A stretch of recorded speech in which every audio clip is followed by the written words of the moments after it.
Welcome to The Explainer. Today, we're diving into the absolutely wild chronological story of how an objectively polarizing piece of footwear managed to conquer the globe. Okay, let's get right into this because we're looking at how three founders with zero experience in the footwear industry somehow built a publicly traded empire out of something almost everyone initially hated. Those are ugly. Now, what's really interesting here is who exactly said this. You might think it was a harsh fashion critic or an internet hater, but nope, that was Lyndon Hansen, one of the company's very own co-founders, reacting to the very first prototype back in 2002. He was totally skeptical, and frankly, so was pretty much everyone else who first laid eyes on them.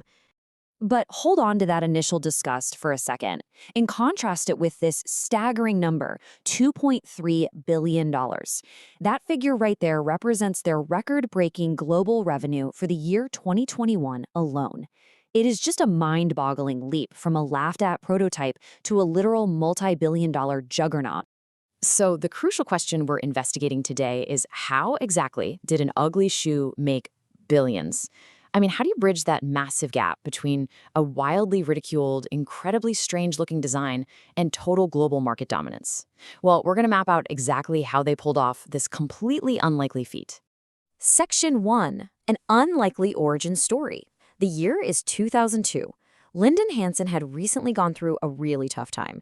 He lost his job, his mother, and his marriage. So to try and cheer him up, his friends George Bodeker and Scott Siemens organized a Caribbean sailing trip. And it was actually on this very boat that everything changed. See, Scott, who was a quietly successful inventor, brought along some footwear he'd found on a business trip to Canada. The material was called Croslite. It's this special water and odor-resistant resin foam sourced from a company out of Quebec. It wasn't rubber, and it wasn't plastic. It actually molded to the foot and was incredibly slip-resistant on a wet boat deck. Scott had even modified them by adding a backstrap. Now, despite calling them ugly at first, once Lyndon and George actually wore them around for a while, they realized these shoes were remarkably light and amazingly comfortable. They completely came around to the idea. To introduce them to the world, they went with what we'll call the 2002 Florida Boat Show strategy. Because they knew these shoes were absolutely perfect for a slick, wet boat deck, they set up a booth in Florida. But their marketing tactic? Literally throwing the shoes at people walking past their booth. When someone would inevitably yell that the shoes were ugly, the founders just told them to try them on. It was aggressive, it was kind of comical, but man, it was effective. They sold around 200 pairs right out of the gate. Section 2, Finding the Perfect Niche. Very quickly, the founders realized their target audience extended way beyond boaters, to nurses, chefs, and pretty much anyone working on their feet all day. To rapidly capture that market, they made a genius business move. Think about traditional retail for a second. Stores usually had to buy shoes in huge bulk orders and then deeply discount whatever pairs they couldn't sell. But the Crocs method, they let retailers buy as few as 24 pairs at a time, and they would only restock them once they ran out. This drastically lowered the financial risk for stores, which meant that shops of all different sizes were suddenly totally willing to stock these weird resin clogs. Section 3. Going public, going dark. This unique distribution model drove rapid expansion, culminating in a 2006 initial public offering that raised an astonishing $239 million.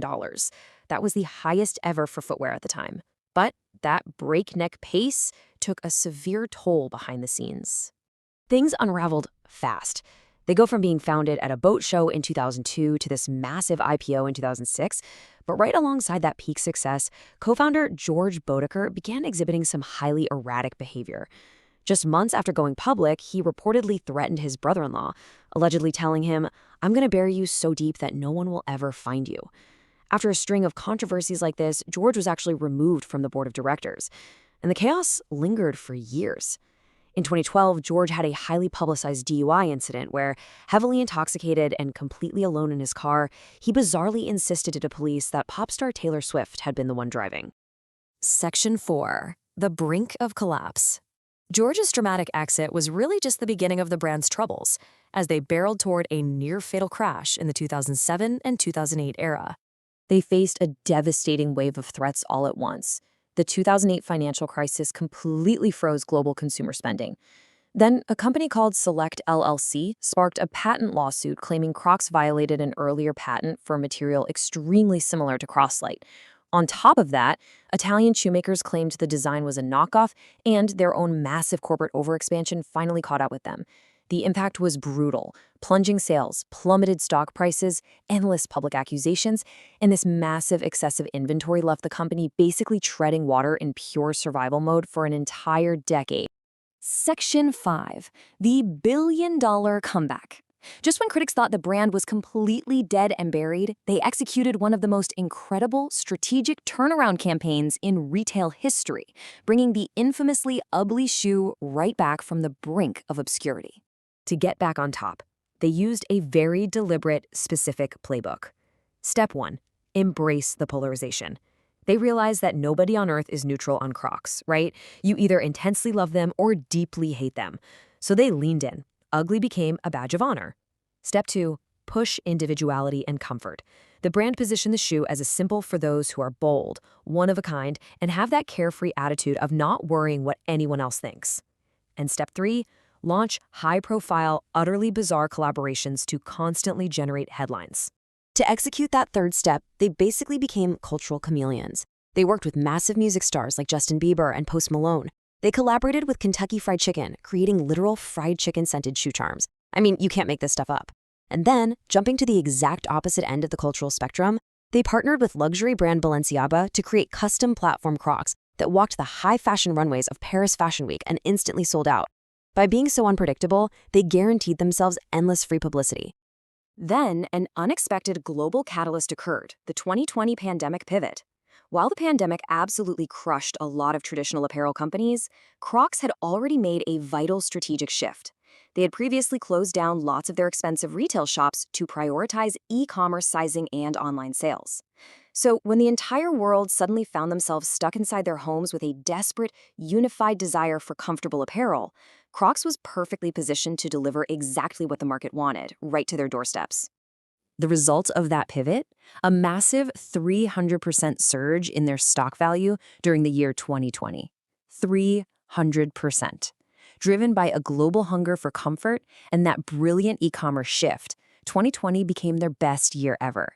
They completely capitalized on the moment, firmly solidifying this as the ultimate underdog comeback story. So we are left with a pretty crucial question. Is this a true staple of global culture, or just the ultimate survivor of the fashion world? They've been around for 2 decades, survived internal corporate chaos, a massive financial crash, and relentless global mockery, only to emerge making more money today than ever before.